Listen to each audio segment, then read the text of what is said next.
এই বাজেটটি হলো একদম একটা অবাস্তব এবং বাস্তবায়ন অযোগ্য বাজেট। মাননীয় স্পিকার, আমাদের এই বাজেট এই সংসদের যতগুলি বাজেট উপস্থাপিত হয়েছে এর চেয়ে সবচেয়ে বেশি ঘাটতির বাজেট।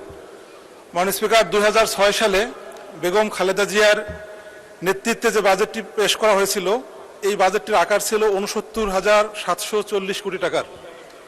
মাননীয় স্পিকার, এই সংসদের বর্তমান যে বাজেট এই বাজেটটি টোটাল সেই বাজেটের 3.5 গুণ, 2,43,000 কোটি টাকা। মাননীয় স্পিকার, আধুনিক অর্থনীতির যিনি জনক অ্যাডাম স্মিথ একটা ভালো বাজেটের 3টা বৈশিষ্ট্যের কথা বলেছেন। একটা বৈশিষ্ট্য হলো রেইজেস দ্য রেভিনিউ ফেয়ারলি। পরের যে বৈশিষ্ট্যটা হলো মাননীয় speaker, spend public money efficiently. And তৃতীয় যে বৈশিষ্ট্যটা হলো মাননীয় speaker, avoid excessive debt that's burden future generation. মাননীয় স্পিকার, অ্যাডাম স্মিথের এই 3টা মূলনীতির সাথে আমরা যদি জুলাই অভ্যুত্থানের বৈষম্যহীন একটা সমাজ বিনির্মাণের আরেকটা বৈশিষ্ট্যকে আমরা অ্যাড করে এই বাজেটটাকে আমরা অ্যানালাইসিস করি মাননীয় স্পিকার, আমরা তাহলে পাবো এই বাজেটটি হলো একদম একটা অবাস্তব এবং বাস্তবায়ন অযোগ্য বাজেট। মাননীয় স্পিকার, অর্থমন্ত্রী ওনার বাজেট বক্তৃতায় খুব সুন্দর একটি কথা বলেছেন। উনি বলেছেন সম্পদের অসম বণ্টন, সুশাসনের ঘাটতি ও দুর্নীতির কারণে দেশে অর্থনৈতিক বৈষম্য ক্রমে বৃদ্ধি পাচ্ছে।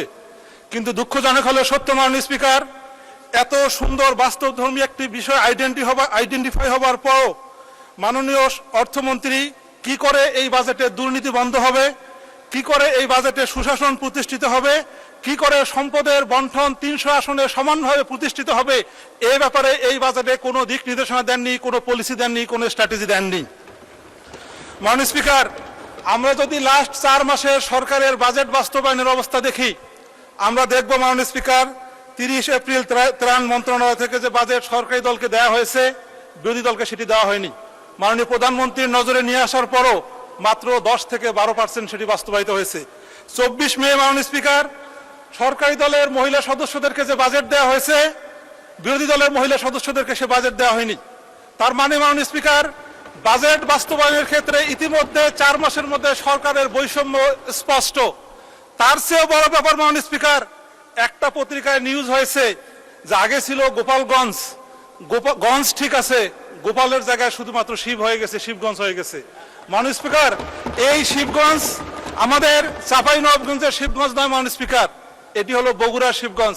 132 কোটি টাকা বরাদ্দ পেয়েছে বগুড়া। তার দ্বিতীয় অবস্থানে যে বরাদ্দ এটি হলো গাজীপুর। গাজীপুরের চেয়ে বগুড়ার মাননীয় স্পিকার 90% বরাদ্দ বেশি। 1 এবং 2 রুলের মধ্যে যদি মার্কসের ব্যবধান 90 হয় মাননীয় স্পিকার, 3 নম্বর পজিশনটা যদি আপনারও হয়, 4 থেকে 10 পর্যন্ত যদি মাননীয় মন্ত্রী মহোদয়দের হয়, আমরা বিরোধী দলীয় সংসদ সদস্য কোথায় কোন বাজেট পাবো মাননীয় স্পিকার? আপনার কাছে এটা বড় প্রশ্ন। মাননীয় স্পিকার, এই সংসদ সদস্য হিসেবে 300 সদস্যের পক্ষ থেকে আপনার কাছ থেকে ডাইরেকশন চাই মাননীয় স্পিকার। এই বাজেটে 3 লক্ষ কোটি টাকা এডিবি নির্ধারণ করা হয়েছে।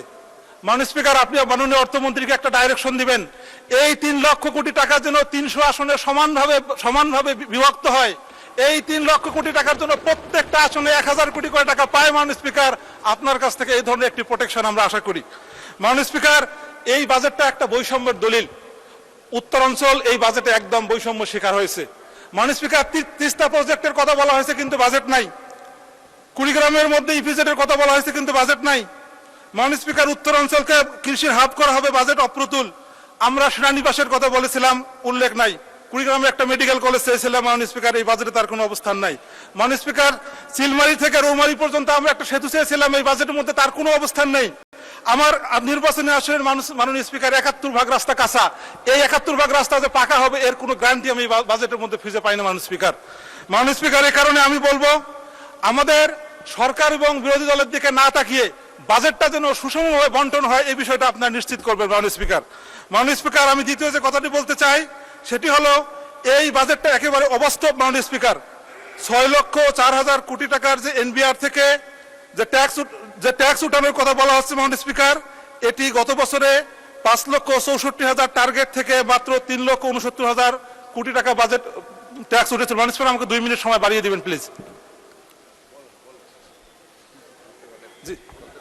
মাননীয় স্পিকার, 2001 থেকে শুরু করে 2025 সালের পরের বছরে মাননীয় সদস্য 1 মিনিটে সাম আপ করুন। প্লিজ 2 মিনিট মাননীয় স্পিকার।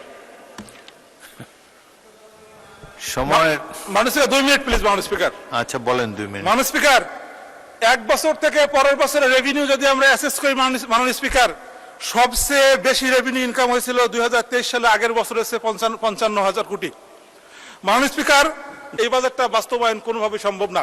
মাননীয় স্পিকার, এই বাজেটটা একটা গরিব মারার বাজেট। মাননীয় স্পিকার, আমি যদি আপনাকে ছোট্ট একটা উদাহরণ দিই মাননীয় স্পিকার, গত বছরের এই বাজেটে মাননীয় স্পিকার, গত বছরের ট্যাক্স ইয়ারে একজন ব্যক্তির যদি 6 লক্ষ টাকা ইনকাম হতো, তার 3,50,000 কোটি টাকা রেয়াত, 3,50,000 টাকা রেয়াত ছিল মাননীয় স্পিকার। তাকে ট্যাক্স দিতে হতো 2,50,000 টাকার, এবং 5% হিসেবে তাকে দিতে হতো 12,500 টাকা।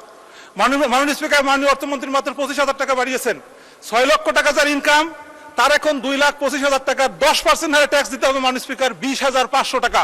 তার মানে 6 লক্ষ টাকা ইনকাম করে যে মানুষটি গত বছর মাত্র 12,500 টাকা ট্যাক্স দিয়েছিল, এবছর তাকে ট্যাক্স দিতে হবে 20,500 টাকা, 10,000 টাকা বেশি। মাননীয় স্পিকার, মাননীয় স্পিকার, মাননীয় অর্থমন্ত্রী খুব একটা চালাকি করেছেন মাননীয় স্পিকার। উনি যে অর্থ আইন পাশ করেছেন মাননীয় স্পিকার, এর 93 নম্বর পৃষ্ঠা আপনি দেখবেন, টার্নওভার করের উপর উনি 1% কর বসিয়েছেন। তার মাননীয় স্পিকার, ছোট্ট ছোট যে ব্যবসাগুলো আছে, এগুলো যদি টার্নওভারের উপর 1% কষ্ট ট্যাক্স দেয় মাননীয় স্পিকার, তাহলে ব্যবসা চালানো সম্ভব হবে না মাননীয় স্পিকার। মাননীয় স্পিকার, সেই সাথে আমি যে কথাটি বলতে চাই মাননীয় স্পিকার, ছোট ছোট করে মশলার উনি ট্যাক্স কমিয়েছেন, কিন্তু আপনি যদি গ্যাসের দিকে তাকান মাননীয় স্পিকার, তাহলে আপনি দেখবেন যে 2006 সালে গ্যাসের দাম ছিল 650 টাকা, 2025 পর্যন্ত 1215 টাকা, এখন হয়েছে 1885 টাকা। মাননীয় স্পিকার, এই গ্যাসের দাম বাড়লে আমাদের রান্নাঘরের মধ্যে কি অবস্থা হবে মাননীয় স্পিকার, এটি সহজে অনুমেয়। মাননীয় স্পিকার, মাননীয় অর্থমন্ত্রী শিক্ষা। ধন্যবাদ মাননীয় সদস্য। আপনি অনেক ক্ষেত্রে বলেছেন বাজেট নাই, ভোলা বৈশাখ সেতু তো বাজেট নাই।